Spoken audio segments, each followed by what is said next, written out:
4ನೇ ತರಗತಿಯಲ್ಲಿ ಕಲಿತಿರುವಂತಹ ಆತ್ಮೀಯ ವಿದ್ಯಾರ್ಥಿಗಳೇ, ಸುಮೇಘ ಅಂದರೆ ನಮಗೆ ಗಣಿತ ಅಭ್ಯಾಸ ಪುಸ್ತಕ ಅಂದರೆ ಚಟುವಟಿಕೆ ಆಧಾರಿತ ಅಭ್ಯಾಸ ಪುಸ್ತಕ. ಇದು ಭಾಗ 1. ಇದು 2024-25ನೇ ಸಾಲಿನಲ್ಲಿ ಬಿಡುಗಡೆ ಮಾಡಿರುವಂಥದ್ದು. ಇದು ನಾವು ಪರಿವಿಡಿಯನ್ನು ನೋಡ್ಬೋದು. ನಿಮ್ಗಾಗಲೇ ಇದೆಲ್ಲ ಗೊತ್ತು ಪರಿವಿಡಿ. ನೆಕ್ಸ್ಟು ಇದು ಚಟುವಟಿಕೆಗಳನ್ನು ನೋಡ್ತಾ ಹೋಗೋಣ. ಪುನರಾವರ್ತನೆ ನಮ್ಮಲ್ಲಿಗೆ ಸಿಗುವಂಥದ್ದು. ಇಲ್ಲಿ 100ರಲ್ಲಿ 73 ಕಳೆದರೆ 27. ಇದು 18ಕ್ಕೆ 16 ಕೂಡಬೇಕು 34. ಇವು ಕೂಡ ಲೆಕ್ಕ, ಇದು ಕಳೆಯ ಲೆಕ್ಕ, ಇದು ಕೂಡ ಲೆಕ್ಕ, ಇದು ಗುಣಕಾರ. 12 60 ಬಂದಿರುವಂಥದ್ದು. ಇವುಗಳಿಗೆ ನಾವು ಈ ಒಂದು ಸಿಂಹ ಏನಿದೆ 27 ಬಂದಿರುವಂಥಕ್ಕೆ 27ಕ್ಕೆ ಹಳದಿ ಬಣ್ಣವನ್ನು ಹಚ್ಚಬೇಕು. ಇಲ್ಲಿಗೆ ಹಳದಿ ಬಣ್ಣವನ್ನು ಹಚ್ಚಬೇಕು. ಹಾಗೆ 34 ಬಂದಿದೆಯಲ್ಲ, ಇದಕ್ಕೆ ತಿಳಿ ಹಳದಿಯನ್ನು ಹಚ್ಚಬೇಕು. 9 ಇಲ್ಲಿದೆ, ಇದಕ್ಕೆ ಕಂದು ಬಣ್ಣವನ್ನು ಹಚ್ಚಬೇಕು. 35 ಇಲ್ಲಿದೆ, 35ಕ್ಕೆ ನಾವು ಕೇಸರಿ ಬಣ್ಣವನ್ನು ಹಚ್ಚಬೇಕು. 62ಕ್ಕೆ ನಾವು ಹಳದಿ ಬಣ್ಣವನ್ನು ಹಚ್ಚಬೇಕು. 60ಕ್ಕೆ ನಾವು ಕಪ್ಪು ಬಣ್ಣವನ್ನು ಹಚ್ಚಬೇಕು. ಈ 34 ಎಲ್ಲೆಲ್ಲಿ ಬಂದಿದೆ ಅದಕ್ಕೆಲ್ಲದಕ್ಕೂ ಕೂಡ ನಾವು ತಿಳಿ ಹಳದಿ ಬಣ್ಣವನ್ನು ಹಚ್ಚಬೇಕು. ಈ ರೀತಿ ಹಚ್ಚಿದರೆ ನಮಗೆ ಸುಂದರವಾದ ಒಂದು ಕಲ್ಲರು ಸಿಗುತ್ತೆ. ನೆಕ್ಸ್ಟ್ ಬಂದರೆ ಇವುಗಳನ್ನು ಕೂಡಿರುವಂಥದ್ದು, ಇದು ಕಳೆದಿರುವಂಥದ್ದು, ಇದು ಕೂಡಿರುವಂಥದ್ದು, ಇದು ಕೂಡಿರುವಂಥದ್ದು, ಇದು ಕಳೆದಿರುವಂಥದ್ದು, ಇದು ಕಳೆದಿರೋದು, ಇದು ಕೂಡಿರುವುದು, ಇದು ಕಳೆದಿರುವುದು, ಇದು ಕೂಡ ಲೆಕ್ಕ, ಇದು ಕಳೆಯ ಲೆಕ್ಕ, ಇದು ಕೂಡ ಲೆಕ್ಕ, ಇದು ಕಳೆಯ ಲೆಕ್ಕ. ಚಿಹ್ನೆಗಳನ್ನು ನೋಡಿ ನಾವು ಗಮನಿಸಬೇಕು. ಈಗಾಗಲೇ ಕಲಿತಿರುವಂಥ ಸಂಕಲನಗಳನ್ನು ನೆನಪಿಸ್ಕೊಂಡು ಈ ಕೋಷ್ಟಕವನ್ನು ಭರ್ತಿ ಮಾಡುವಂಥ 7ಕ್ಕೆ 10 ಕೂಡ್ರೆ 17, 7ಕ್ಕೆ 11 ಕೂಡ್ರೆ 18, 7ಕ್ಕೆ 12 ಕೂಡ್ರೆ 19, 7ಕ್ಕೆ 13 ಕೂಡ್ರೆ 20, 7ಕ್ಕೆ 14 ಕೂಡ್ರೆ 21, 7ಕ್ಕೆ 14 ಕೂಡ್ರೆ 15, 7ಕ್ಕೆ 16 ಕೂಡಿದ್ರೆ 23. ಅದೇ ರೀತಿ ನಾವು 7ಕ್ಕೆ 10 ಕೂಡಿದ್ರೆ 18. ನೆಕ್ಸ್ಟ್ ಅದೇ ರೀತಿ ಈ ರೀತಿ ಏನು ಮಾಡಬೇಕು, ನಾವು ಕುಡ್ಕಂತ ಹೋಗುವಂಥದ್ದು. ನೆಕ್ಸ್ಟ್ ಈ ಮಾದರಿಗಳನ್ನು ವೀಕ್ಷಿಸಿ ಭಿನ್ನರಾಶಿ ರೂಪದಲ್ಲಿ ಬರೆದಿರುವಂಥದ್ದು. ಅಂದರೆ ಒಟ್ಟು 1 2 3 4 ಇದ್ದಾವೆ, 4 ಛೇದಕ್ಕೆ ಬರೀಬೇಕು. ಬಣ್ಣ ಹಾಕಿರುವಂಥದ್ದು 1 2 3, 3ಕ್ಕೆ ಗೆರೆಯನ್ನು ಎಳೆದಿದ್ದಾರೆ, ಅದಕ್ಕೆ 3 ಅಂಶ. ಇದೇ ರೀತಿ ನಾವು ಛೇದ ಮತ್ತು ಅಂಶ ಒಟ್ಟು ತಗೋಬೇಕು. ನಾವು ಛೇದಕ್ಕೆ ಅಂಶಕ್ಕೆ ಎಷ್ಟು ಭಾಗಕ್ಕೆ ಬಣ್ಣವನ್ನು ಹೊಡೆದಿದ್ದಾರೆ ಅದನ್ನು ಮಾತ್ರ ನಾವು ತಗೋಬೇಕು. ಅದೇ ರೀತಿ ಈ ಭಿನ್ನರಾಶಿ ಚಿತ್ರಕ್ಕೆ ಇಲ್ಲಿ ಕೊಟ್ಟಿರುವಂಥದ್ದನ್ನು ಆಧಾರದ ಮೇಲೆ, ಈ ಸಂಖ್ಯೆ ಆಧಾರದ ಮೇಲೆ ನಾವೇನು ಮಾಡಬೇಕು, ಬಣ್ಣವನ್ನು ಹೊಡಿಬೇಕು. ಇಲ್ಲಿ 2ನೇ 1 ಅಂತ ಹೇಳಿದರೆ 1 2 ಇದ್ದಾವೆ, 1ಕ್ಕೆ ಬಣ್ಣವನ್ನು ಹೊಡಿಬೇಕು. ಅಂಶ 1 ಇದೆ, ಅದಕ್ಕೆ 1 ಬಣ್ಣ ಹೊಡಿಬೇಕು. ಒಟ್ಟು 6 ವಿವಿಧ ತ್ರಿಭುಜಗಳಿದ್ದಾವೆ, ಅದರಲ್ಲಿ 5ಕ್ಕೆ ಬಣ್ಣವನ್ನು ಹೊಡೆಯುವಂಥದ್ದು. ಆ ರೀತಿ ನೀವು ಏನು ಮಾಡಬೇಕು, ಈ ಸಂಖ್ಯೆಗಳನ್ನು ಗಮನಿಸಿಕೊಂಡು ನೀವು ಏನು ಮಾಡಬೇಕು, ಈ ಗಡಿಯಾರವನ್ನು ನೋಡಿ ಸಮಯವನ್ನು ಹೇಳುವಂಥದ್ದು. ನೆಕ್ಸ್ಟ್ ಬಂದರೆ ಇವುಗಳನ್ನು ತೋಟವನ್ನು ನಾವು ಯಾತ್ರೆಯಲ್ಲಿ ಅಳಿತೀವಿ, ಮೀಟ್ರ್ಗಳಲ್ಲಿ ಅಳಿತೀವಿ. ತೂಕವನ್ನು ನಾವು ಕಿಲೋಗ್ರಾಮ್ ಕೆಜಿಗಳಲ್ಲಿ ಅಳಿತೀವಿ. ನೀರನ್ನು ಲೀಟ್ರ್ಗಳಲ್ಲಿ ಅಳಿತೀವಿ. ಸೇಬೆಹಣ್ಣನ್ನು ಕೆಜಿಯಲ್ಲಿ ಅಳಿತೀವಿ. ಇವನ್ನೆಲ್ಲ ತರಕಾರಿಗಳನ್ನು ಕೂಡ ಕೆಜಿಯಲ್ಲಿ ಅಳಿತೀವಂತ. ಹುಡುಗರ ಎತ್ತರವನ್ನು cm ಸೆಂಟಿಮೀಟ್ರಲ್ಲಿ ಅಳಿತೀವಿ. ನೋಟ್ ಪುಸ್ತಕವನ್ನು ಸೆಂಟಿಮೀಟ್ರಲ್ಲಿ ಅಳಿತೀವಿ. ಕಪ್ಪು ಹಲಿಗೆ ಉದ್ದವನ್ನು ಮೀಟ್ರಲ್ಲಿ ಅಳಿತೀವಿ. ಅದೇ ರೀತಿ ಮಗ್ಗಿ ಗೊತ್ತು ನಿಮಗೆ, 1 1 2 2 ಮಗ್ಗಿಗಳನ್ನು ನೀವು ಇಲ್ಲಿ ನೋಡ್ಬೋದು. 3 4 5 ಮಗ್ಗಿಯನ್ನು ರಚಿಸಿ ಕೋಷ್ಟಕ ಮಗ್ಗಿಯನ್ನು ಪೂರ್ಣಗೊಳಿಸು. 3 ಮಗ್ಗಿ 4 ಮಗ್ಗಿ 5 ಮಗ್ಗಿಯನ್ನು ಇಲ್ಲಿ ನೀವು ಬರೆಯುವಂಥದ್ದು. ನೆಕ್ಸ್ಟ್ ಸರಳ ರೇಖಾಕೃತಿಗಳ ಸುತ್ತಳತೆ ಮತ್ತು ವಿಸ್ತೀರ್ಣಕ್ಕೆ ಬಂದರೆ ಈ ಆಕೃತಿ ಹೆಸರನ್ನು ಬರೆದು ನೀಡುವಂಥ ಜಾಗದಲ್ಲಿ ಅದೇ ರೇಖಾಕೃತಿಗಳನ್ನು ಏನು ಮಾಡಬೇಕು, ರಚಿಸಬೇಕು. ಇದು ಆಯತವನ್ನು ರಚಿಸಬೇಕು. ತ್ರಿಭುಜವನ್ನು ರಚಿಸಬೇಕು. ವೃತ್ತವನ್ನು ರಚಿಸಬೇಕು. ಚೌಕವನ್ನು ರಚಿಸಬೇಕು. ನೆಕ್ಸ್ಟ್ ಇವುಗಳ ಸುತ್ತಳತೆಯನ್ನು ಕಂಡುಹಿಡಿಯುವಂಥದ್ದು. ಸುತ್ತಳತೆ ಅಂದರೆ ಇದು ಈ 4 ಕೂಡುವಂಥದ್ದೇ ಸುತ್ತಳತೆ. ಈ 4 ಕೂಡಿದ್ರೆ 20 ಸೆಂಟಿಮೀಟರ್ ಆಗುತ್ತೆ, ಅಷ್ಟೇ ಸುತ್ತಳತೆ. ಅದೇ ರೀತಿ ಇವುಗಳನ್ನು ಕೂಡುವಂಥದ್ದು 3 4 3 3 4 3 ಇವುಗಳನ್ನು ಕೂಡಿದರೆ ನಮಗೆ ಸುತ್ತಳತೆ ಸಿಗುವಂಥದ್ದು. ಇವು ಕೂಡ ಲೆಕ್ಕ ಅಂದರೆ ಸುತ್ತಳತೆಯನ್ನು ಕೂಡುವಂಥದ್ದು. ಇದನ್ನು ಒಂದು ಮೇಜಿನ ಸುತ್ತಲೂ ಟೇಪನ್ನು ಅಂಟಿಸಬೇಕಾಗಿದೆ. ಆಗ ಅವನಿಗೆ ಆ ಮೇಜಿನ ಉದ್ದ 2 ಸೆಂಟಿಮೀಟ್ರ್ ಉದ್ದ ಇದೆ, ಆಮೇಲೆ ಅಗಲ 1 ಮೀಟ್ರ್ ಇದೆ. ಆ ರೀತಿ ಅಕ್ಷರ ರೂಪದಲ್ಲಿ ಬರೆದುವಂಥದ್ದನ್ನು ಮಾಡುವಂಥದ್ದು. ಅಂದರೆ ಇಲ್ಲಿ ಅವನು ವಿದ್ಯಾ ಅನ್ನಳಿಗೆ ಒಂದು ಫೋಟೋವನ್ನು, ಅವಳು ಫ್ರೇಮನ್ನು ಹಾಕಿಸ್ಬೇಕು. ಆ ಫೋಟೋ ಉದ್ದ 45 ಸೆಂಟಿಮೀಟ್ರ್ ಇದೆ, ಅಗಲ 30 ಸೆಂಟಿಮೀಟ್ರ್ ಇದೆ. ಆದರೆ ಆ ಫೋಟೋ ಸುತ್ತವನ್ನು ಫ್ರೇಮ್ ಹಾಕಿಸಲು ಎಷ್ಟು ತುಣಿನ ಉದ್ದ ಬೇಕಾಗುತ್ತೆ ಅಂತಂದರೆ ಅದು ಅಗಲ 45 ಸೆಂಟಿಮೀಟ್ರ್ ಇದೆ, ಉದ್ದ 45 ಸೆಂಟಿಮೀಟ್ರ್ ಇದೆ, ಅಗಲ 30 ಸೆಂಟಿಮೀಟ್ರ್ ಇದೆ. ಹೌದಾ?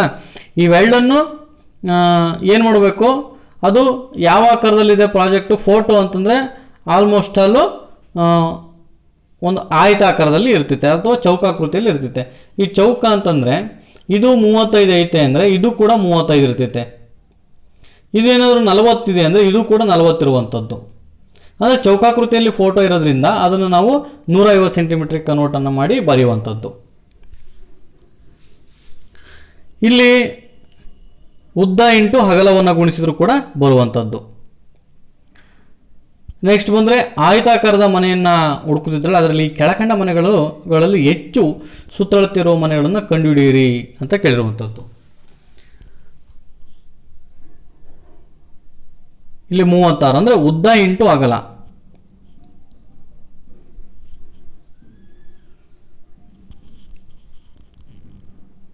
ಇಲ್ಲಿ ಮಾಡುವಂಥ ಲೆಕ್ಕಗಳನ್ನು ನೋಡ್ಬೋದು ನೀವು.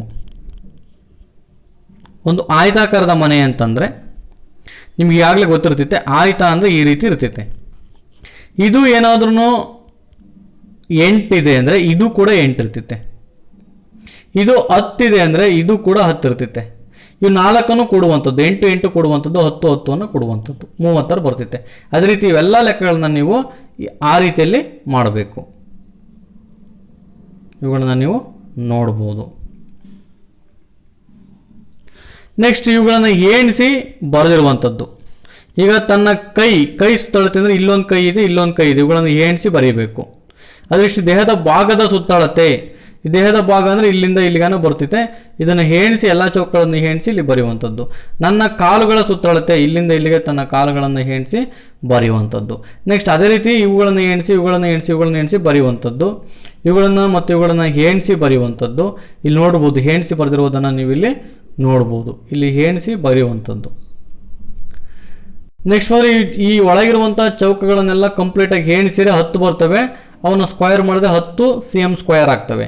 ಅದೇ ರೀತಿ ಕೂಡ ಇವುಗಳನ್ನು ಎಣಿಸಿ ಇಲ್ಲಿ ಬರೆಯುವಂಥದ್ದು. ಸೇಮ್ ಪ್ಯಾಟ್ರನ್, ಇಲ್ಲಿರುವಂಥ ಚೌಕಗಳನ್ನು ಎಣಿಸಿ ಬರೆಯುವಂಥದ್ದು. ಇದು ಕೂಡ ಇಲ್ಲಿರುವಂಥ ಚೌಕಗಳನ್ನು ಎಣಿಸಿ ಬರೆಯುವಂಥದ್ದು, ಇಲ್ಲಿರುವಂಥ ಚೌಕಗಳನ್ನು ಎಣಿಸಿ ಬರೆಯುವಂಥದ್ದು. ನೆಕ್ಸ್ಟ್ ಇವು 10 ಇದ್ದಾವೆ. 1 2 3 4 5 6 7 8 9 10 ಇದ್ದಾವೆ. ಹಾಗಾಗಿ 10 ಚದರಮಾನಗಳಿದ್ದಾವೆ. ಇವುಗಳನ್ನು ಎಣಿಸ್ರಿ ನೀವು, ಕರೆಕ್ಟಾಗಿ 32 ಇದ್ದಾವೆ, 32 ಚದರಮಾನಗಳು. ಇವುಗಳನ್ನು ಎಣಿಸ್ರಿ 18 ಇದ್ದಾವೆ, 18 ಚದರಮಾನಗಳು. ಇವುಗಳನ್ನು ಎಣಿಸ್ರಿ 9 ಚದರಮಾನಗಳು. ಎಷ್ಟು ಚೌಕ ಇರ್ತವೆ ಅಷ್ಟು ಚದರಮಾನಗಳು ಆಗ್ತವೆ. ಇಲ್ಲಿ ಗುಣಕಾರ 4 ಮತ್ತು 6 ಗುಣಿಸಿದರೆ 6 × 24 ಚದರ ಸೆಂಟಿಮೀಟ್ರ್ ಬರುವಂಥದ್ದು. ಇಲ್ಲಿ 5 9 ಗುಣಾಕಾರ ಮಾಡಿದ್ರೆ 45 ಚದರ ಸೆಂಟಿಮೀಟ್ರ್ ಬಂದಿರುವಂಥದ್ದು. ಅದೇ ರೀತಿಯಲ್ಲಿ ನೋಡ್ಬೋದು, ಇದನ್ನು ಗುಣಾಕಾರ ಮಾಡಿರುವಂಥದ್ದು. ನೆಕ್ಸ್ಟ್ ಬಂದರೆ ಇದು ಕಿರು ಪರೀಕ್ಷೆ ನಿಮಗೆ.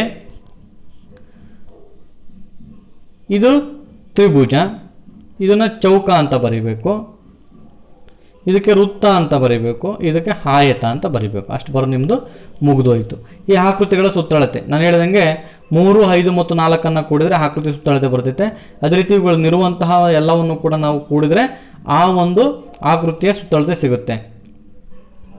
ನಮಗೆ ವಿಸ್ತೀರ್ಣ ಬೇಕು ಅಂದರೆ ಇಲ್ಲಿರುವಂತಹ ಚೌಕಗಳನ್ನು ಎಣಿಸಿದರೆ ಸಿಗುವಂಥದ್ದು 46 68. ಇದು ನೀವು ಚೆನ್ನಾಗಿ ಕಲ್ತಿದ್ರಿ ಅಂದರೆ ಇಲ್ಲಿ ಮಧ್ಯಕ್ಕೆ ರೈಟ್ ಹಾಕಬೇಕು. ಇದು ಕೂಡ ಚೆನ್ನಾಗಿ ಕಲ್ತಿರುವಂಥ ಸೂಚನೆಯೇ. ಇಲ್ಲಿ ಅತ್ಯುತ್ತಮ ಕಲಿಕೆ ಶಿಕ್ಷಕರ ಅಭಿಪ್ರಾಯವನ್ನು ತಿಳಿಸುವಂಥದ್ದು. ನೆಕ್ಸ್ಟ್ ಬಂದರೆ ಸಂಖ್ಯೆಗಳು. ಇವುಗಳನ್ನು ನೀನೇನು ಮಾಡಬೇಕು, ಕಾಪಿ ಮಾಡಿ 1 1 1 ಅಂತ ಬರೆಯುವಂಥದ್ದು. 2 2 2 2 2 2 2 2 2 ಅಂತ ಬರೆಯುವಂಥದ್ದು. ಇದು ಹೆಂಗಿದೆ ಇವನ್ನ ಯಥಾ ರೀತಿ ನೋಡ್ಕೊಂಡು ತಿದ್ದಿ ಇವುಗಳನ್ನು ಫಸ್ಟು ಚುಕ್ಕಿಗಳನ್ನೆಲ್ಲ ಕೂಡಿಸಿ ತಿದ್ದಿ ಇಲ್ಲಿ ಖಾಲಿ ಜಾಗದಲ್ಲಿ ನೀನೇನು ಮಾಡಬೇಕು, ಮುದ್ದಾಗಿ ಬರೀಬೇಕು.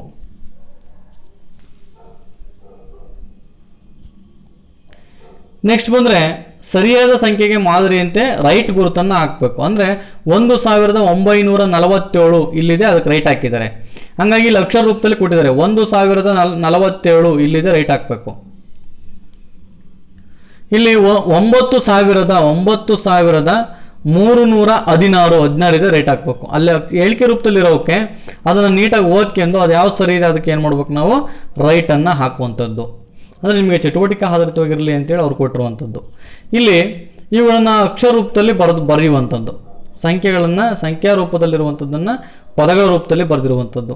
ಇಲ್ಲಿರುವಂಥ ಮಣಿಗಳನ್ನು ಎಣಿಸಿ ಇಲ್ಲಿ ಬರೆಯುವಂಥದ್ದು. ಇಲ್ಲಿ ಮಣಿಗಳನ್ನು ಎಣಿಸಿ ನೀವು ಇಲ್ಲಿ ಬರೆಯುವಂಥದ್ದು. ಇಲ್ಲಿ 1 2 3 4 ಇದ್ದಾವೆ, 4 ಮಣಿಯನ್ನು ಬರೀಬೇಕು. ಇಲ್ಲಿ ಯಾವಿಲ್ಲ 0. ಇಲ್ಲಿ 100 ಸ್ಥಾನದಾಗ 2 ಇದ್ದಾವೆ, 2 ಬರೀಬೇಕು. ಇಲ್ಲಿ 1 2 3 4 5 ಇದ್ದಾವೆ, 5 ಬರೀಬೇಕು. ಈ ರೀತಿ ಇವುಗಳನ್ನು ಇರುವಂಥವನ್ನ ನೀವು ಎಣಿಸಿ ಏನು ಮಾಡ್ಬೇಕು, ಇಲ್ಲಿ ಬರೀಬೇಕು. ಈ ಮಣಿಗಳನ್ನು ಎಣಿಸಿ 1000 ಸ್ಥಾನದಾಗ ಎಷ್ಟಿದೆ, 100 ಸ್ಥಾನದಾಗೆ, 10 ಸ್ಥಾನದಾಗೆ, ಬಿಡಿ ಸ್ಥಾನದಾಗೆ ಎಷ್ಟೆಷ್ಟಿದ್ದಾವೆ, ಯಾವಿಲ್ಲ ಅಂದರೆ 0 ಹಾಕುವಂಥದ್ದು. ಇದೇ ರೀತಿ ನೀವೇನು ಮಾಡಬೇಕು, ಬರೀಬೇಕಾಗತ್ತೆ. ಇವನ್ನ ಸ್ಥಾನಕ್ಕನುಗುಣವಾಗಿ ಬರೆದಿರುವಂಥದ್ದು. ನೆಕ್ಸ್ಟು ಸಂಖ್ಯಾ ಸರಣಿಯನ್ನು ಪೂರ್ಣಗೊಳಿಸುವಂತೇಳಿ 352, 353, 354 ಆ ರೀತಿ ಕಂಟಿನ್ಯೂ ಆಗಿರುವಂಥದ್ದು. ಇದು 875, ಇಲ್ಲಿ 877 ಬಂತು. ಅಂದರೆ ಇಲ್ಲಿ ನೀವು ಗಮನಿಸ್ಬೋದು, ಇದು ಬೆಸ ಸಂಖ್ಯೆಗಳು ಅಂತೇಳಿ. ಇವೆಲ್ಲ ಬೆಸ ಸಂಖ್ಯೆ ಅಂದರೆ 1 ಬಿಟ್ಟು 1, 76 ಆದಮೇಲೆ 77, 78 ಆದಮೇಲೆ 79, ಇವೆಲ್ಲ ಬೆಸ ಸಂಖ್ಯೆಗಳನ್ನು ಕೊಟ್ಟಿರುವಂಥದ್ದು. ಇವು 1001, 1002, 1003, 1004, 1005 ಇವು ಕಂಟಿನ್ಯೂಯಸ್ ನಂಬರ್ಸ್ಗಳು.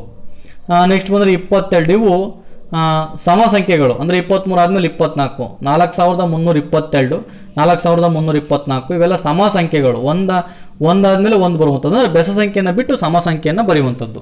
ಈಗ 4322, 4323 ಬರಬೇಕಾಯಿತು, ನಮಗೆ ಅದು ಬೆಸ ಸಂಖ್ಯೆ ಆಗುತ್ತೆ, ಸಮ ಸಂಖ್ಯೆ ಬೇಕು. 43224 ಬರೆಯುವಂಥದ್ದು. ಈ ರೀತಿ ಸರಣಿ ನಿಮಗೆ ಕಾಂಪಿಟೇಟಿವ್ ಎಕ್ಸಾಮ್ಗಳಲ್ಲಿ ಸ್ಪರ್ಧಾತ್ಮಕವಾಗಿ ಕೇಳೋದ್ರಿಂದ ಅದು ನಿಮಗೆ ಬೇಸಿಕಲಿ ಬರಲಿ ಅಂತ ಇಟ್ಟಿರುವಂಥದ್ದು ನೀವು ನೋಡ್ಬೋದು. ನೆಕ್ಸ್ಟ್ ಬಂದರೆ ಕೆಳಗಿನ ಚಿತ್ರಗಳಲ್ಲಿರುವಂತಹ ಸಂಖ್ಯೆಗಳನ್ನು ಗಮನಿಸಿ ಅದರ ಹಿಂದಿನ ಮತ್ತು ಮುಂದಿನ ಸಂಖ್ಯೆಯನ್ನು ಬರೆದಿರುವಂಥದ್ದು. ಈ ನಂಬರ್ಗೆ ಹಿಂದಿಂದು ಮುಂದಿಂದು, ಈ ನಂಬರ್ಗೆ ಹಿಂದಿಂದು ಮುಂದಿಂದು, ಈ ನಂಬರ್ಗೆ ಹಿಂದಿಂದು ಮುಂದಿಂದು. ನೆಕ್ಸ್ಟು ಇವುಗಳನ್ನು ವಿಸ್ತರಿಸಿ ಬರೆಯಿರಿ ಅಂತೇಳಿ ನಿಮ್ಗೆ ಗೊತ್ತಿದೆ. ಇಲ್ಲಿ ಏನೂ ಇಲ್ಲ ಅಂತಂದರೆ 2000 ಇವ್ರು ಬಿಟ್ಟು ಒಂದು ಬರೆದಿದ್ದಾರೆ. ಇಲ್ಲಿ ನಮಗೆ ಬಿಡಿ 10, 100, ಬಿಡಿ 10, 100, 1000 ಸ್ಥಾನದಲ್ಲಿ 0 ಇದೆ, ಹಂಗಾಗಿ ಏನೂ ಇರಲ್ಲ ಅಲ್ಲಿ. ಇಲ್ಲೂ 0 ಇದೆ ಅಂತ ಹಾಕ್ಬೇಕು, ಖಾಲಿ ಜಾಗವನ್ನು 0 ಅಂತ ಹಾಕಬೇಕಾಗತ್ತೆ. ಈ ರೀತಿ ನೀವೇನು ಮಾಡಬೇಕು, ಪೂರ್ಣಗೊಳಿಸಬೇಕು.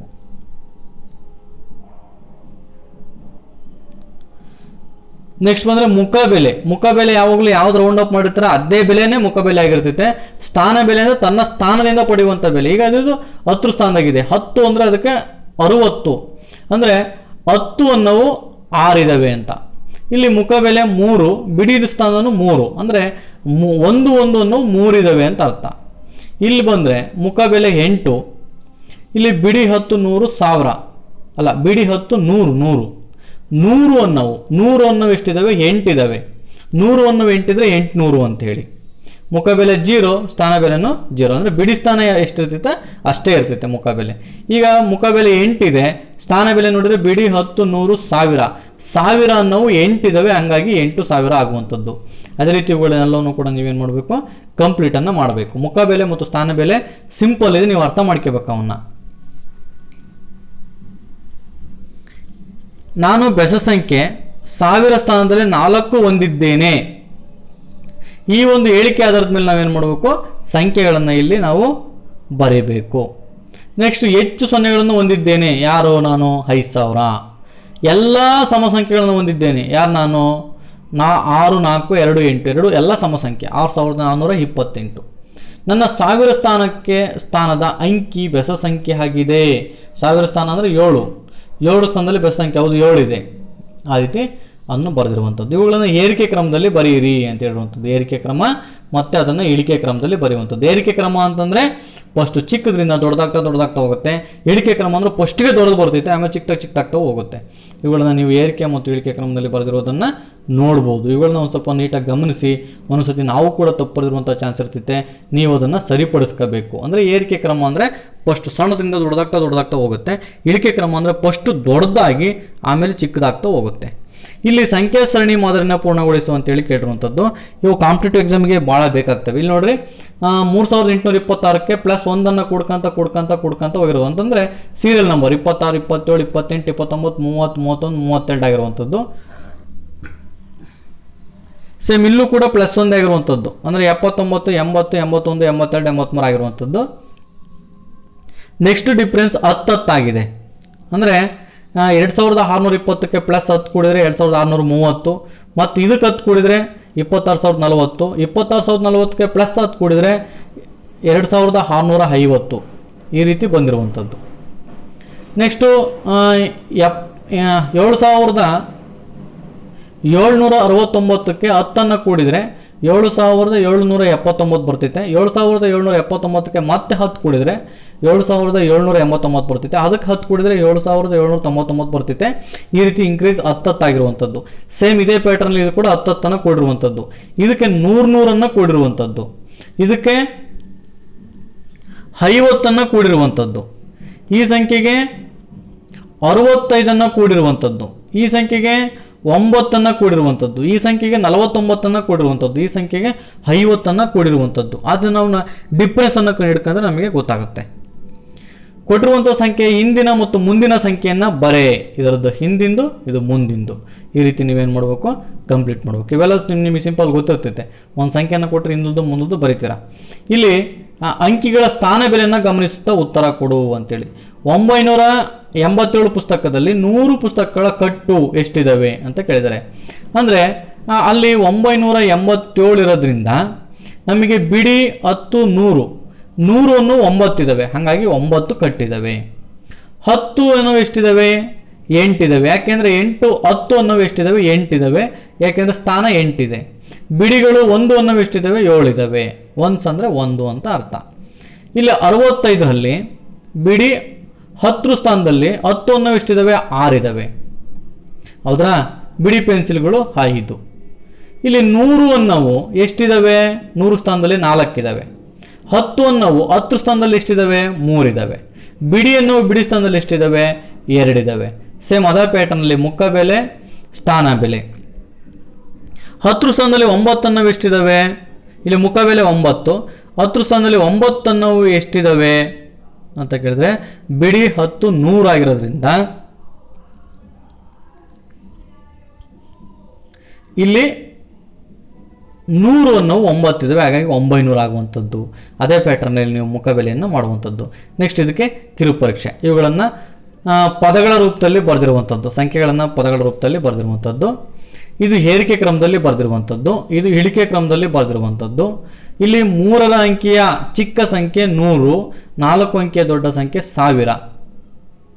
4 ಅಂಕಿಯ ಅತ್ಯಂತ ಚಿಕ್ಕ ಸಂಖ್ಯೆ 1000, 4 ಅಂಕಿಯ ಅತ್ಯಂತ ದೊಡ್ಡ ಸಂಖ್ಯೆ 9999. ಇಲ್ಲಿ ಇದನ್ನು ಕೊಟ್ಟಿದ್ದಾನೆ. 9ರ ಮುಖ ಬೆಲೆ 9 ಆಗಿರ್ತೈತೆ, 8ರ ಮುಖ ಬೆಲೆ 8 ಆಗಿರ್ತೈತೆ. 3ರ ಸ್ಥಾನ ಬೆಲೆ 3 ಎಲ್ಲ ಐತೆ ನೋಡ್ಕೋಬೇಕು. 3 10 ಸ್ಥಾನದಲ್ಲಿದೆ, ಅದು 30 ಆಗುತ್ತೆ. ಅಂದರೆ 10 ಅನ್ನೋವು ಎಷ್ಟಿದ್ದಾವೆ, 3 ಇದ್ದಾವೆ, ಹಂಗಾಗಿ 30 ಆಗುತ್ತೆ. 6 ಅನ್ನೋದು ಎಷ್ಟಿದೆ, ಬಿಡಿ ಸ್ಥಾನದಲ್ಲಿದೆ, ಅದರ ಮುಖ ಬೆಲೆನೂ ಕೂಡ ಅಷ್ಟೇ ಆಗುವಂಥದ್ದು. ನೆಕ್ಸ್ಟು ಸಂಕಲನ. ಇವೆಲ್ಲವೂ ಕೂಡ ಸಂಪೂರ್ಣವಾಗಿ ಕೂಡುವಂಥವು. ಇವೆಲ್ಲವೂ ಕೂಡ ನೀವು ವ್ಯವಸ್ಥಿತವಾಗಿ ಕೂಡೋದನ್ನು ಕಲ್ತಿರ ಅಂತ ಭಾವಿಸ್ತೀನಿ. ಯಾಕೆಂದರೆ ನಿಮಗೆ ಆಗಲೇ ಬರ್ತವೆ ಇವೆಲ್ಲ ಕೂಡ ಲೆಕ್ಕಗಳು. ಇವು ಕೂಡ ಎಲ್ಲವೂ ಕೂಡ ಕೂಡಿರುವಂಥದ್ದು. ಇವು ಕೂಡ ಕೂಡಿರುವಂಥದ್ದು. ಇವೆಲ್ಲವೂ ಕೂಡ ಕೂಡ ಲೆಕ್ಕಗಳು. ಇವೆಲ್ಲವೂ ಕೂಡ ಲೆಕ್ಕಗಳು. ಇಲ್ಲೂ ಅಷ್ಟೇ ವೃತ್ತಾಕಾರದಲ್ಲಿರುವಂಥ ಸಂಖ್ಯೆಗಳನ್ನ ಕೂಡಿಸಿದಾಗ ಅವುಗಳ ಮಧ್ಯದಲ್ಲಿರುವಂಥ ವರ್ಗದಲ್ಲಿನ ಸಂಖ್ಯೆ ಉತ್ತರವಾಗುತ್ತದೆ. ಅಂದರೆ ಇದರಿಂದ ಇದನ್ನು ಕೂಡಿದಾಗ ಇಲ್ಲಿಗೆ ಉತ್ತರ ಬರುವಂಥದ್ದು, ಇದರಿಂದ ಇದನ್ನು ಕೂಡಿದಾಗ ಇಲ್ಲಿಗೆ ಉತ್ತರ ಬರುವಂಥದ್ದು, ಇದನ್ನು ಕೂಡಿದಾಗ ಇಲ್ಲಿ ಉತ್ತರ ಬರುವಂಥದ್ದು. Same pattern. ಇವೆಲ್ಲ ನಿಮಗೆ ಒಂದು ಪ್ಯಾಟ್ರನ್ ಗೊತ್ತಾಯಿತು ಅಂದರೆ ಅದು ಹೆಂಗಿದೆ ಅಂತಲೂ ಗೊತ್ತಾಗುತ್ತೆ. ಡಿಫ್ರೆನ್ಸ್ ತಿಳ್ಕೊಬೇಕಪ್ಪ ಅಂತಂದರೆ ಇಲ್ಲಿ ಇದನ್ನು ಕೂಡಿದ್ರೆ ಇದು ಕೂಡಬೇಕು, ಇದು ಕೂಡಬೇಕು, ಇದನ್ನು ಕೂಡಿದ್ರೆ ಉತ್ತರ, ಇದು ಕೂಡಿದ್ರೆ ಉತ್ತರ. ಅದೇ ರೀತಿ ಇವನ್ನೆಲ್ಲವೂ ಇಲ್ಲಿಂದ ಇಲ್ಲಿಗೆ ಕೂಡಿಕೆಂತ ಬಂದಿರುವಂಥದ್ದು. ನೆಕ್ಸ್ಟ್ ಹೇಳಿಕೆ ರೂಪದಲ್ಲಿರುವಂಥದ್ದು. ಒಬ್ಬ ತೆಂಗಿನಕಾಯಿ ವ್ಯಾಪಾರಿ ಹತ್ರ 2250 ತೆಂಗಿನಕಾಯಿಗಳಿದ್ದಾವೆ. ಅದ್ರ ಜೊತೆಗೆ ಅವನು 4880 ತೆಂಗಿನಕಾಯಿಗಳನ್ನು ಮತ್ತೆ ಕೊಂಡು ತಂದನು. ಅವನ ಹತ್ತಿರ ಇರುವಂಥ ಒಟ್ಟು ತೆಂಗಿನಕಾಯಿಗಳು ಎಷ್ಟಂದರೆ ಮೊದಲಿದ್ದವು ಮತ್ತು ಆಮೇಲೆ ತಂದವು ಎರಡನ್ನೂ ಕೂಡಿದರೆ ಬರುವಂಥದ್ದು. ಅಂದರೆ ಈ ಹೇಳಿಕೆ ರೂಪದಲ್ಲಿ ಬರೆಯುವಂಥದ್ದು ವೆರಿ ಇಂಪಾರ್ಟೆಂಟು. ಇದೇ ರೀತಿ ನೀವೇನು ಮಾಡಬೇಕು, ಎಲ್ಲವನ್ನೂ ಕೂಡ ಲೆಕ್ಕ ಆದರೂ ಕೂಡ ಹೇಳಿಕೆ ರೂಪವನ್ನು ನೀಟಾಗಿ ಪ್ರೆಸೆಂಟೇಷನ್ ಮಾಡಬೇಕು. ಇವಕ್ಕೆ ಹೇಳಿಕೆ ರೂಪದಲ್ಲಿರೋಕೆ ಹೇಳಿಕೆ ರೂಪದಲ್ಲಿ ಬರೆದ್ರೆ ನಿಮಗೆ ಅಂಕಗಳು ಸಿಗುವಂಥದ್ದು. ನೆಕ್ಸ್ಟ್ ಬಂದರೆ ಈ ಸಂಕಲನಕ್ಕೆ ಕಿರು ಪರೀಕ್ಷೆಗಳನ್ನು ಕೂಡುವಂಥದ್ದಷ್ಟೇ. ನೀವು ಕೂಡ ಲೆಕ್ಕದ ಬಗ್ಗೆ ಯಾವುದೇ ಕಾರಣಕ್ಕೂ ಡೌಟ್ ಇಲ್ಲ ಅಂತ ಭಾವಿಸ್ತೀನಿ. ನೀವು ಸಿಂಪಲಾಗಿ ಕೂಡ್ತೀರ ಅಂತ ಭಾವಿಸ್ತೀನಿ. ಇದು ಕೂಡ ಕೂಡಿರುವಂಥದ್ದು. ಇವೆರಡನ್ನೂ ಕೂಡಿದ್ರೆ ಬಂದಿರುವಂಥ ಹಣ. ನೆಕ್ಸ್ಟ್ ವ್ಯವಕಲನ ಅಂದ್ರೆ ಗೊತ್ತಿದೆ. ನೀವೆಲ್ಲವನ್ನೂ ಕೂಡ ಈ ಒಂದು ಚಾಪ್ಟ್ರಲ್ಲಿ ಕಳೆಯುವಂಥದ್ದು. ಅಷ್ಟನ್ನು ಕೂಡ ನೀವೇನು ಮಾಡಬೇಕು, ಕಳೆಯುವಂಥದ್ದು. ವ್ಯವಕಲನ ಅಂತ ಹೇಳಿದಂದರೆ ಕಳಿಬೇಕು ಅಷ್ಟೇ. ಇವೆಲ್ಲವೂ ಕೂಡ ಕಳೆದಿರುವಂಥದ್ದು. ಸ್ಥಾನ ಬೆಲೆಗೆ ಅನುಗುಣವಾಗಿ ಹಾಕ್ಕೊಂಡು ಕಳೆದಿರುವಂಥದ್ದು. ಇವು ಕೂಡ ಕಳೆದಿರುವಂಥದ್ದು. ಇವೆಲ್ಲವೂ ಕೂಡ ಕಳೆದಿರುವಂಥವು. ಅವನು ಇದರಿಂದ ಇದನ್ನು ಕಳಿ ಅಂತ ಹೇಳಿಲ್ಲ. ಒಟ್ಟು ಒಂದು ಸಂಖ್ಯೆಗೆ ಈ ಸಂಖ್ಯೆಗೆ ಇನ್ನೊಂದು ಕೂಡಿದರೆ ಇದು ಬರ್ತಿತ್ತೆ ಅಂತ ಹೇಳಿದ್ದಾನೆ. ಅದಕ್ಕೆ ನಾವೇನು ಮಾಡಬೇಕು, ಈ ಸಂಖ್ಯೆಯನ್ನು 6392 ಹಾಕೊಂಬಿಟ್ಟು 2454 ಕೆಳಗೆ ಹಾಕ್ಯಂದು ಕಳೆದ್ಬಿಟ್ಟಿವೆ ಅಂದರೆ ನಮಗೆ 3938 ಬರ್ತಿತ್ತೆ. ಅಂದರೆ ಇದನ್ನು ಇಂಡೈರೆಕ್ಟಾಗಿ ಕಳೀರಿ ಅಂತ ಹೇಳಿರುವಂಥದ್ದು. ಇದು ಅಷ್ಟೇ, ಫಸ್ಟ್ ಇದನ್ನು ಹಾಕೋಬೇಕು, ಇದರಲ್ಲಿ ಇದನ್ನು ಕಳೀಬೇಕು, ಕಳೆದಾಗ ನಮಗೆ ಈ ಉತ್ತರ ಬರ್ತಿತ್ತೆ.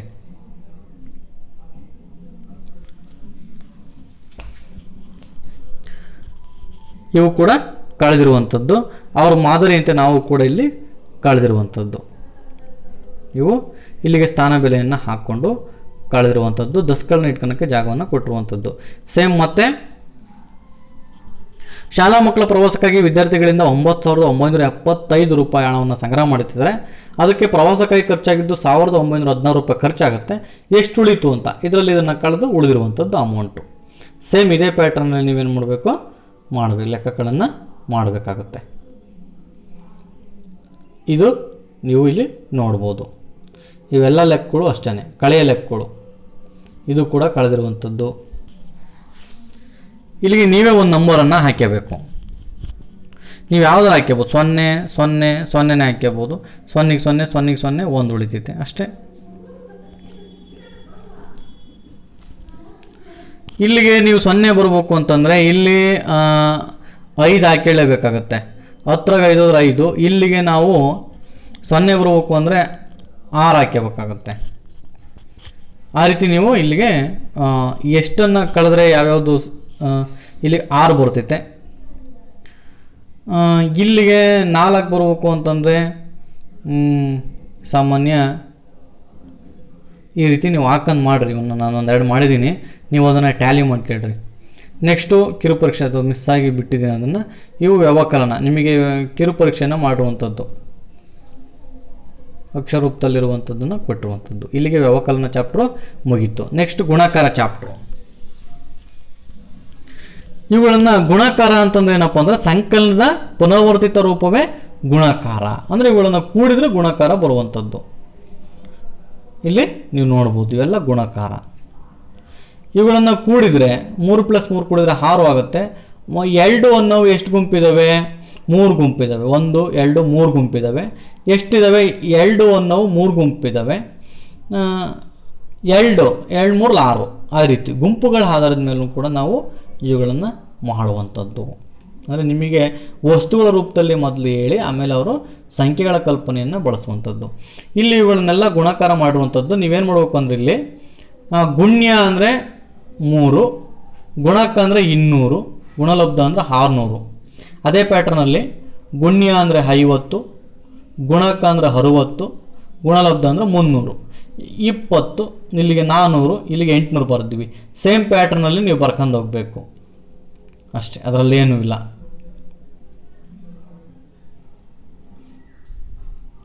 ನೀವು ಇಲ್ಲಿ ಗುಣಾಕಾರ ಮಾಡಿರೋದನ್ನು ನೀವು ಬೇಕಾದರೆ ನೋಡ್ಬೋದು. ಇವೆಲ್ಲವೂ ಕೂಡ ಗುಣಿಸಿರುವಂಥದ್ದು. ಇದನ್ನು ಗುಣಾಕಾರವನ್ನು ಸರಳೀಕರಿಸಿ ಕೂಡೋದು ಹೇಗೆ ಅನ್ನೋದ್ರ ಬಗ್ಗೆ, ಗುಣಿಸೋದನ್ನು ಸರಳೀಕರಿಸಿ ಯಾವ ರೀತಿ ನಾವು ಗುಣಿಸ್ಬೋದು ಅನ್ನೋದ್ರ ಬಗ್ಗೆ ಇಲ್ಲಿ ಕೋಷ್ಟಕ 1 0 0 1 1 1 1 2 2 1 3 3 1 4 4 1 5 5 1 6 6 1 7 7 1 8 8 ಅಂದರೆ 2 ಮಗ್ಗಿ 2 0 1 2 0 0 2 1 2 2 4 3 6 ಈ ರೀತಿ 0 ಯಾವುದೇ ಸಂಖ್ಯೆಯಿಂದ 0 ಗುಣಿಸಿದ್ರು 0 ಬರೋದ್ರಿಂದ ಅದೊಂದು 0 ಆಗುತ್ತೆ. ಆಮೇಲೆ 5ರ ಮಗ್ಗಿ 7ರ ಮಗ್ಗಿ 8ರ ಮಗ್ಗಿ 9ರ ಮಗ್ಗಿ ಬರುವಂಥದ್ದು. ಇಲ್ಲಿ ಒಂದು ಚೀಲವನ್ನು 25 kg ಅಕ್ಕಿ ಇದೆ. ಒಂದು ಚೀಲದಲ್ಲಿ 25 ಅಕ್ಕಿ ಇದೆ. ಆ ಅಕ್ಕಿ ಬೆಲೆ 1250 ರೂಪಾಯಿ. ಇಂತಹ ನಾನು 7 ಚೀಲ ತಗೊಂತೀನಿ. 7 ಚೀಲವನ್ನು ತಗೊಂಡಾಗ ನಾವು ಅಂಗಡಿಗೆ ಎಷ್ಟು ದುಡ್ಡು ಕೊಡಬೇಕು ಅಂತಂದರೆ ಒಂದು ಚೀಲಕ್ಕೆ ಎಷ್ಟು? 1250 ರೂಪಾಯಿ ಅಂತ 7 ಚೀಲ ಖರೀದಿ ಮಾಡಿದ್ದೀನಿ. 1250 ರೂಪಾಯಿ ಇಂಟು 7 ಗುಣಾಕಾರ ಮಾಡಿದರೆ ನಮಗೆ ಅವ್ನಿಗೆ ಎಷ್ಟು, ಅಂಗಡಿನಿಗೆ ಎಷ್ಟು ದುಡ್ಡು ಕೊಡಬೇಕಾಗುತ್ತೆ ಅಂತ ಗೊತ್ತಾಗುವಂಥದ್ದು. ಅದೇ ರೀತಿ ಎಲ್ಲ ಲೆಕ್ಕಗಳನ್ನು ಇಲ್ಲಿ ಮಾಡಿರುವಂಥದ್ದು. ನೆಕ್ಸ್ಟು ಕಿರು ಪರೀಕ್ಷೆ, ಇವುಗಳನ್ನು ಗುಣಾಕಾರವನ್ನು ಮಾಡುವಂಥದ್ದು. ನೆಕ್ಸ್ಟು ಇವುಗಳ ಗುಣಲಬ್ಧವನ್ನು ಬರೀರಿ ಅಂತ ಹೇಳಿದರೆ, ನೀವು ಫಸ್ಟು ಬಿಡಿ ಸ್ಥಾನದಿಂದ ಸ್ಟಾರ್ಟ್ ಮಾಡ್ಕೋಬೇಕು. ಇದಾದಮೇಲೆ ಈ ರೀತಿ ಸ್ಟಾರ್ಟ್ ಮಾಡ್ಕೋಬೇಕು. ಅಂದರೆ ಲೆಕ್ಕವನ್ನು ಈಗ 50 × 60 ಐತೆ ಉದಾಹರಣೆಗೆ ಅಂತಂದರೆ, ಇದು ಬಿಡಿ ಸ್ಥಾನದಲ್ಲಿದೆ, ಇದು ಬಿಡಿ ಸ್ಥಾನದಲ್ಲಿದೆ, ಇದನ್ನು ಗುಣಿಸ್ಬೇಕು, ನಂತರ 10 ಸ್ಥಾನಕ್ಕೆ ಬರಬೇಕು. ಇದರಿಂದ ನೆಕ್ಸ್ಟು ಬಿಡಿ ಸ್ಥಾನದಲ್ಲಿ ಗುಣಾಕಾರ ಆಯಿತು, 10 ಸ್ಥಾನಕ್ಕೆ ಬಂದಾಗ ಪಟ್ಟು ಬಿಡಿತಾನ, ಆಮೇಲೆ 10 ಸ್ಥಾನಕ್ಕೆ ಇರೋದನ್ನು ಗುಣಾಕಾರ ಇಲ್ಲಿ ಮಾಡೋದನ್ನು ನೋಡ್ಬೋದು. ಆ ರೀತಿ ನೀವು ಗಣಕ 3000 ಬಂದಿರುವಂಥದ್ದು, ಇದಕ್ಕೆ ಉತ್ತರ 2000 ಬಂದಿರುವಂಥದ್ದು. ಈ ರೀತಿ ಗುಣಾಕಾರವನ್ನು ನೀವು ಸರಳೀಕರಿಸಿ ಮಾಡಿರುವಂಥದ್ದು, ಇದು ಗುಣಾಕಾರ. ಇವೆಲ್ಲವೂ ಕೂಡ ಏನಾದರೂ ಬೇಕು ಅಂದರೆ ನಮಗೆ ಇಲ್ಲಿ ವರ್ಕ್ ಮಾಡ್ಕೊಳಕ್ಕೆ ಅವ್ರ ಜಾಗವನ್ನು ಕೊಟ್ಟಿದ್ದಾರೆ. ನೆಕ್ಸ್ಟ್ 1 kg ಸಕ್ಕರೆ ಬೆಲೆ 35 ರೂಪಾಯಿ. ಅಂಥದ್ದು ನಾವು 70 kg ತಗೋಬೇಕಾಗಿದೆ. ಯಾವುದೋ ಒಂದು ಮದುವೆ ಕಾರ್ಯಕ್ಕೆ 70 kg ಬೇಕಾಗಿದೆ. 35 × 75 ಗುಣಿಸಿದರೆ ನಾವು ಅವನ ಅಂಗಡಿಯವನಿಗೆ ಎಷ್ಟು ದುಡ್ಡು ಕೊಡಬೇಕಾಗುತ್ತೆ ಅಂತ ಗೊತ್ತಾಗುತ್ತೆ. ಅದೇ ರೀತಿ ಇವೆಲ್ಲ ಲೆಕ್ಕಗಳು ಕೂಡ ನಮ್ಮ ನಿತ್ಯ ಜೀವನಕ್ಕೆ ಅಪ್ಲೈಡ್ ಆಗೋದ್ರಿಂದ ನಾವು ಗುಣಾಕಾರವನ್ನು ಕಲಿಯಲೇಬೇಕಾಗತ್ತೆ. ಭಾಗಾಕಾರ ಅಂತಂದರೆ ಏನಪ್ಪ ಅಂದರೆ ಗುಂಪುಗಳನ್ನು ಮಾಡುವಂಥದ್ದು, ಅಂದರೆ ಸಮನಾಗಿ ಹಂಚಿಕೊಳ್ಳುವಂಥದ್ದು. ನೀವು ಇಲ್ಲಿ ನೋಡ್ಬೋದು, ಈ ಒಟ್ಟು ಟೋಟಲ್ ಎಣಿಸಿದ 16 ಇದ್ದಾವೆ. ಇವನ್ನ 2 ಗುಂಪು ಮಾಡಬೇಕು. 2 ಗುಂಪು ಮಾಡಿದರೆ, ಪ್ರತಿಯೊಂದನ್ನು 2 ಗುಂಪು ಮಾಡಿದರೆ 8 ಬರ್ತಿತ್ತೆ. ಅಂದರೆ 16 ಅನ್ನು 2ರಿಂದ ಭಾಗಿಸಿದ್ರೆ 8 × 16. ಅದೇ ರೀತಿ ಇಲ್ಲಿ 5ರ ಗುಂಪುಗಳನ್ನು ಮಾಡುವಂಥದ್ದು. ಪ್ರತಿಯೊಂದು 5ರ ಗುಂಪು ಮಾಡಿದರೆ ಒಟ್ಟು 7 ಗುಂಪು ಆಗ್ತವೆ ಬರೆಯುವಂಥದ್ದು. ಇಲ್ಲಿ ಪ್ರತಿಯೊಂದನ್ನು ಇಲ್ಲಿ 6 ತೋರಿಸಿದರೆ 6ರ ಗುಂಪನ್ನು ಮಾಡುವಂಥದ್ದು. 6ರ ಗುಂಪು ಎಷ್ಟಾದು? 1, 2, 3 ಅದು 6. ಒಂದು ಗುಂಪಲ್ಲಿ 6 ಇದ್ದಾವೆ. ಅಂತ 6ರ ಗುಂಪು ಎಷ್ಟಾಗಿವೆ? 1, 2, 3 ಆಗಿವೆ. ಆ 3ಅನ್ನು ಬರೆಯುವಂಥದ್ದು. ನೆಕ್ಸ್ಟು ಇವುಗಳ ಭಾಗಾಕಾರ. ಇದು ವ್ಯವಕಲನ ಮಾಡಿರುವಂಥದ್ದು. ಇಲ್ಲಿ ಇದು ಭಾಗಾಕಾರ, ಇದು ಕೂಡ ವ್ಯವಕಲನ. ಅಂದರೆ ವ್ಯವಕಲನ ರೂಪದಲ್ಲೂ ಕೂಡ ನಾವು ಭಾಗಾಕಾರ ಕ್ರಿಯೆಯನ್ನು ಕಾಣ್ಬೋದು ಅಂತಕ್ಕಂಥದ್ದು. ಇಲ್ಲಿ ನೋಡ್ರಿ, ಸಂಖ್ಯೆ 39 ಇದೆ, ಇಲ್ಲಿ 3, 3 ಇದೆ.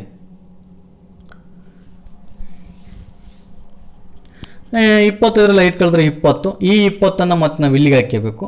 ಈ 20ರಲ್ಲಿ ಮತ್ತೆ 5 ಕಳಿಬೇಕು, 15 ಬರ್ತಿತ್ತು. ಈ 15ಅನ್ನು ಮತ್ತೆ ಇಲ್ಲಿಗೆ ಹಾಕ್ಕೋಬೇಕು. ಇದರಲ್ಲಿ 5 ಕಳೆದ್ರೆ ಈ ರೀತಿ ಕಳ್ಕೊಂತ ಹೋಗಿರುವಂಥದ್ದು. ಈ ಪ್ಯಾಟ್ರನಲ್ಲಿ ಅದನ್ನು ಮಾಡಿರುವಂಥದ್ದು. ಇದರಲ್ಲಿ ಭಾಜಕ, ಭಾಜ್ಯ ಮತ್ತು ಭಾಗಲಬ್ಧವನ್ನು ತಿಳಿಸಿರುವಂಥದ್ದು. ಇವುಗಳಿಗೆಲ್ಲವಕ್ಕೂ ಕೂಡ ಉತ್ತರವನ್ನು ಬರೆದಿರುವಂಥದ್ದು. ಅಂದರೆ ಭಾಗಾಕಾರ ಕ್ರಿಯೆಯನ್ನು ಮಾಡಿರುವಂಥದ್ದು. ಇವಕ್ಕೆ ನೀವು ಈ ಸುಮೇಘ ಬುಕ್ಕನ್ನು ನೀಡಿ ವ್ಯವಸ್ಥಿತವಾಗಿ ನೀವೆಲ್ಲ ಚಟುವಟಿಕೆಗಳನ್ನು ಕಂಪ್ಲೀಟ್ ಮಾಡಿದ್ರಿ ಅಂದರೆ ನಿಮಗೆ ಪಂಚಾಯಿತಿ ಮಟ್ಟದಲ್ಲಿ ನಡೆಯುವಂಥ ಗಣಿತ ಕಲಿಕಾ ಆಂದೋಲನಕ್ಕೆ ಅತ್ಯಂತ ಹೆಚ್ಚು ಅಂಕಗಳನ್ನು ತೆಗೆದು ಪ್ರಶಸ್ತಿಯನ್ನು ಗಳಿಸಲಿಕ್ಕೆ ಅನುಕೂಲನೂ ಕೂಡ ಆಗುತ್ತೆ. ಇಲ್ಲಿ ಪ್ರಭಾಕರ್ನ ಹತ್ರ 3 ಮಕ್ಕಳಿದ್ದಾರೆ. ಅವನ ಹತ್ರ 963 ರೂಪಾಯಿ ಹಣ ಇದೆ. ಅವನು 963 ರೂಪಾಯಿಯನ್ನು ಕೊಟ್ಟು ನೀವು 3 ಜನ ಹಂಚ್ಕೊಳ್ರಿ ಅಂತ ಹೇಳ್ಬಿಡ್ತಾನೆ. ಆಗ ಒಬ್ಬೊಬ್ಬರಿಗೆ ಎಷ್ಟೆಷ್ಟು ಬರ್ತೈತೆ ಅಂತ ಕಂಡುಹಿಡಿಬೇಕು.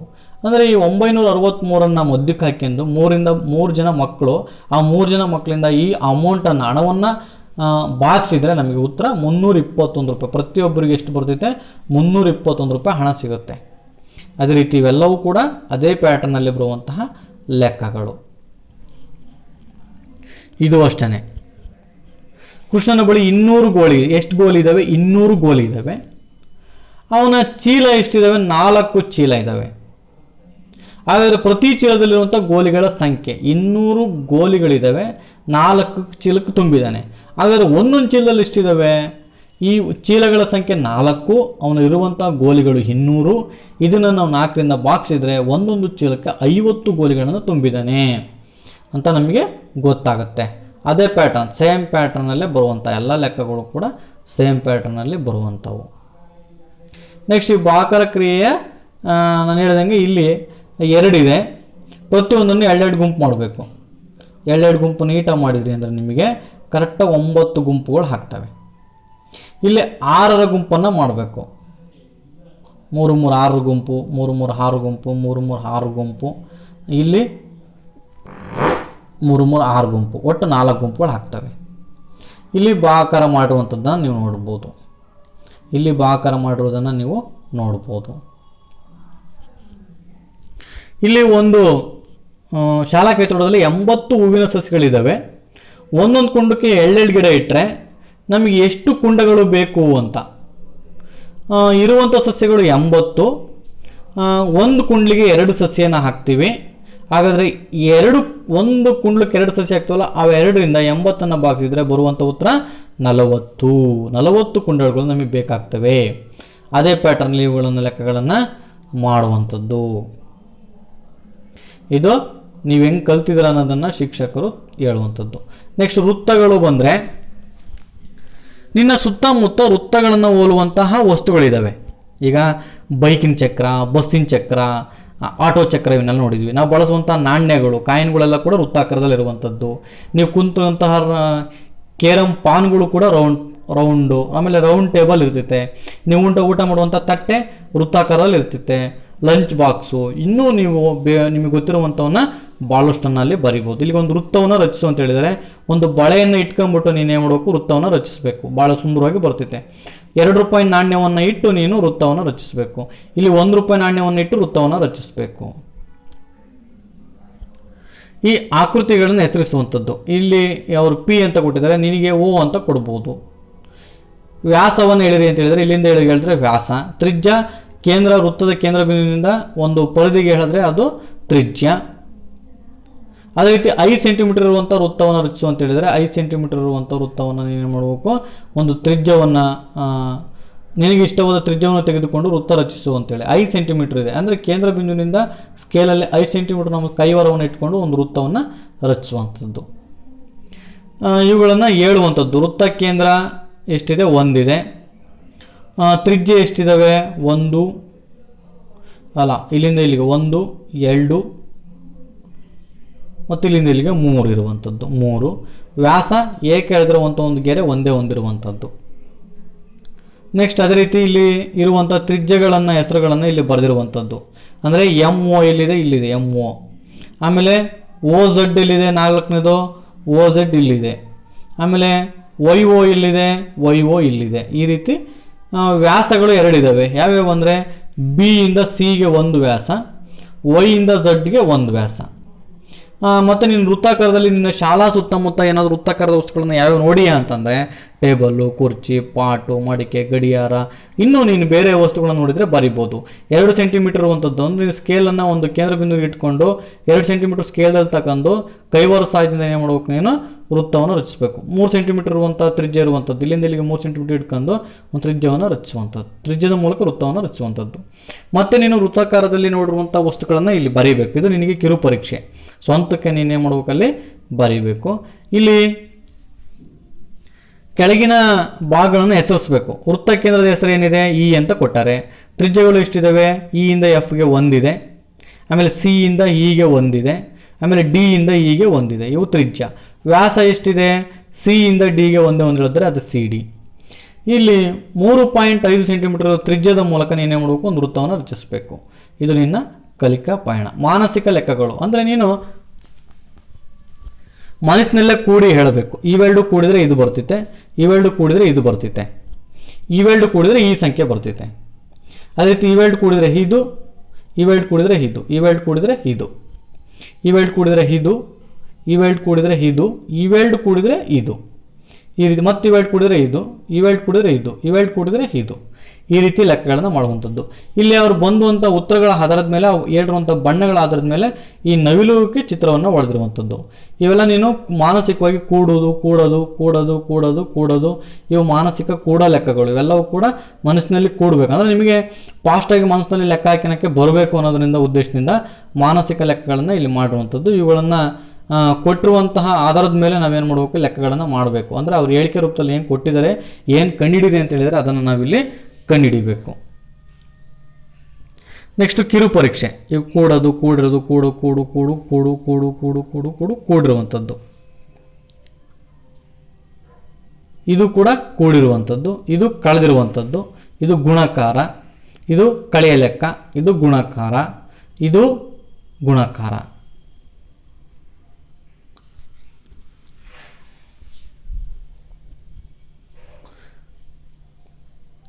ನೆಕ್ಸ್ಟ್ ಬಂದರೆ ಭಿನ್ನರಾಶಿ ಮತ್ತು ದಶಮಾಂಶ ಅಂತೇಳಿ ನಿಮಗಾಗಲೇ 1 2 3 4 4 ಛೇದದಲ್ಲಿ ಬರೆದಿದ್ದಾರೆ.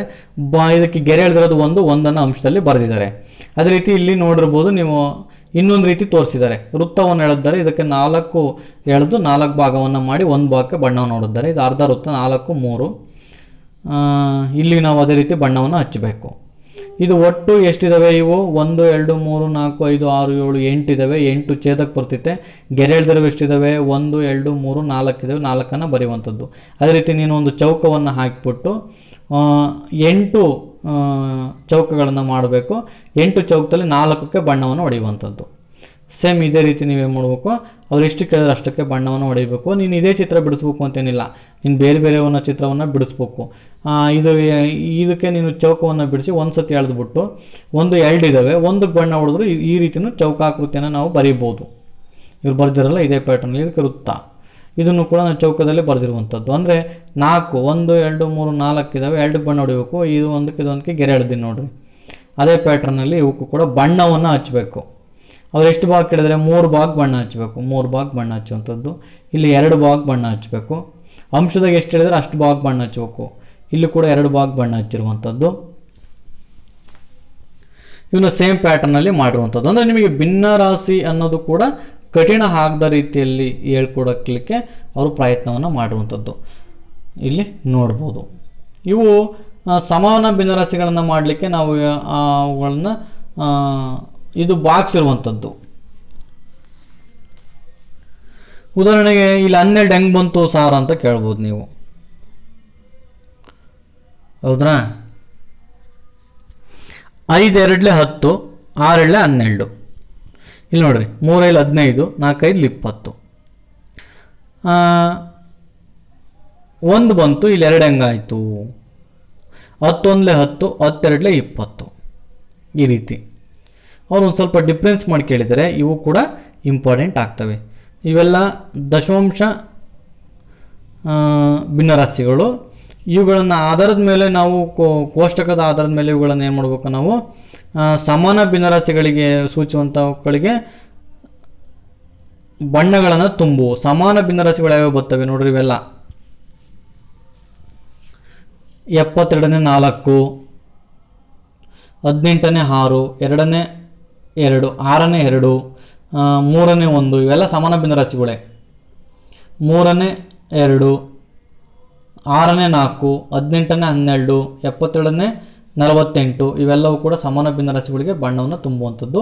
ಇವು ದಶಮಾಂಶವನ್ನು ಓದುವಂತಹ ರೀತಿ ಮತ್ತು ಬರೆಯುವಂತಹ ರೀತಿ. 0 ಅಂದರೆ 0, ಬಿಂದು ಅಂದರೆ ಬಿಂದು ಇಲ್ಲಿದೆ, 1 ಅಂದರೆ 1ಅನ್ನು ಬರೆಯುವಂಥದ್ದು. ಅದೇ ರೀತಿ ಪ್ಯಾಟರ್ನಲ್ಲಿ ಇಲ್ಲಿ ನಾವು ಬರೆದಿರುವಂಥದ್ದು. ಇವು ನಿಮಗೆ ಒಂದು ಕಿರು ಪರೀಕ್ಷೆಯನ್ನು ಇಡ್ತಾರೆ, ಅದನ್ನು ನೀವು ವ್ಯವಸ್ಥಿತವಾಗಿ ಸ್ವಂತಕ್ಕೆ ಇಲ್ಲಿ ನೋಡ್ಕೊಂಡಂಗೆ ಬರೀಬೇಕು. ಇವೆಲ್ಲವನ್ನೂ ಕೂಡ ನೀವು ನೋಡ್ಬೋದು. ಇವೆಲ್ಲವಕ್ಕೂ ಕೂಡ ಇದು ಭಿನ್ನರಾಶಿಯಲ್ಲಿದೆ, ಇದು ದಶಮಾಂಶ ರೂಪದಲ್ಲಿ ಬರೆದಿರುವಂಥದ್ದು. ಭಿನ್ನರಾಶಿಯಲ್ಲಿ ಇದು ನಿಮಗೆ ಮುರಾರ್ಜಿಯಲ್ಲಿ 100% ನಂಬರ್ ಕೊಡ್ತೀನಿ. 1 ಅಂಕಕ್ಕೆ 1 ಕ್ವಶನ್ ಭಿನ್ನರಾಶಿಯಲ್ಲಿ ದಶಮಾಂಶ ರೂಪದಿಂದ ಭಿನ್ನರಾಶಿ ರೂಪದಿಂದ ದಶಮಾಂಶ ಕೇಳ್ತಾನೆ, ಇಲ್ಲ ದಶಮಾಂಶದಿಂದ ಭಿನ್ನರಾಶಿ ರೂಪಕ್ಕೆ ಕೇಳ್ತಾನೆ. ನೀವು ಇದನ್ನು ತರಗತಿ ಕೋಣೆಯಲ್ಲಿ ಶಿಕ್ಷಕರಿಂದ ಅತ್ಯಂತ ವ್ಯವಸ್ಥಿತವಾಗಿ ಕಲಿಬೇಕು. ನೀವು ಇದೇ ರೀತಿ ನೀವು ಹಾಕ್ಬೇಕಿಲ್ಲಿ 8 ಅಂಶ 15 ಛೇದ ಅಂತ ಬರೀಬೇಕು, 10 ಅಂಶ 25 ಛೇದ ಅಂತ ಬರೀಬೇಕು, 18 ಅಂಶ 8 ಛೇದ ಅಂತ ಬರೀಬೇಕು, 25 ಅಂಶ 12 ಛೇದ ಅಂತ ಬರೀಬೇಕು, 3 ಅಂಶ 100 ಛೇದ ಅಂತ ಬರೀಬೇಕು, 26 ಅಂಶ 100 ಛೇದ ಅಂತ ಬರೀಬೇಕು. ಇಲ್ಲಿ ಬರ್ದಿ ನೋಡ್ರಿ, ಅಂಶ 2 ಛೇದ 7. ಇದೇ ಪ್ಯಾಟರ್ನಲ್ಲಿ ನೀವೆಲ್ಲವಕ್ಕೂ ಕೂಡ ತುಂಬಬೇಕು. ಇಷ್ಟು ನಿಮ್ಮ ಗಣಿತದ ಸುಮೇಗ ಆಗಿರುತ್ತದೆ ಅಂತ ಹೇಳ್ತಾ thank you for watching video.